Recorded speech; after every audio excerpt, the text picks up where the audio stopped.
గ్లాస్ది 4 burner stove మన వీడియోస్లో చూసి ఒక సబ్స్క్రైబర్ స్వర్ణలత గారు అని చెప్పేసి శిల్పారామం వీడియో కమెంట్స్లో అడిగారండి. పెట్టుకోవాలనుంది, వేడికి పగిలిపోతుంది, పేలిపోతుంది అని చాలామంది అంటున్నారని అడిగారు.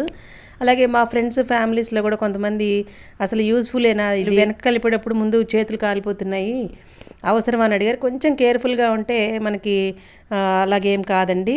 నేనైతే 7 ఇయర్స్ నుంచి వాడుతున్నాను. మా సిస్టర్స్ అయితే 11-12 ఇయర్స్ నుంచి ఈ గ్లాస్ 4 బర్నర్ స్టవ్వే వాడుతున్నారండి.